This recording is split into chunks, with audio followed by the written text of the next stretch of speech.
यूसुफ रज़ा गिलानी साहब और आप सब वर्करों को मेरा दिल से सलाम पहुँचे। अस्सलाम वालेकुम। जिए भुट्टो।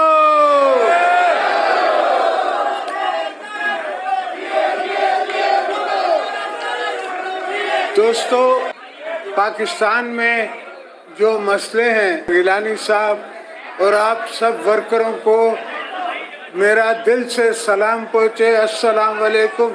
जिए भुट्टो।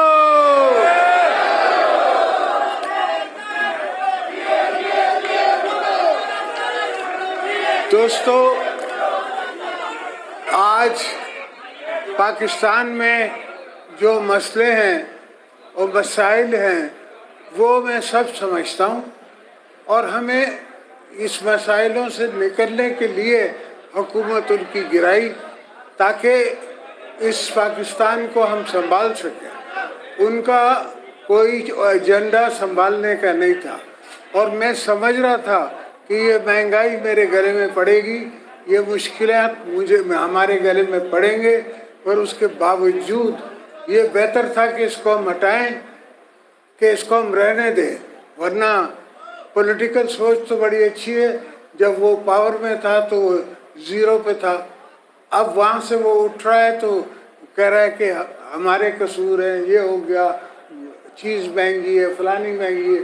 ओ भाई, महंगी तो तेरे ज़माने में थी, हमने तो जब हमने छोड़ा तो ये कोई महंगाई नहीं थी।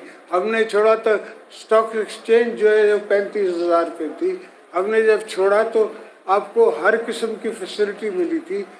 100% हमने तनख्वाहें बढ़ाई थी लोगों की, आपने 10% भी नहीं बढ़ाई और इन्फ्लेशन 40% पे है, 40% पे है।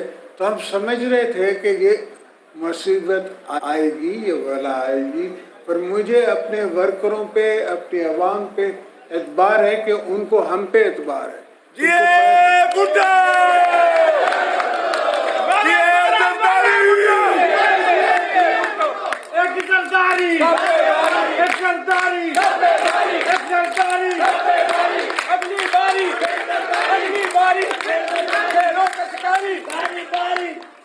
तो दोस्तों, इंशाल्लाह हमारी जो भी मिनिस्टर्स हमारे हिस्से में हैं, उस डिपार्टमेंट में कम इश्यूज हैं वो हम ठीक करेंगे और बाकियों को हिदायत करेंगे कि आपके मसाइल, पाकिस्तान के मसाइल वो बेहतर हो सकें, ठीक हो सकें।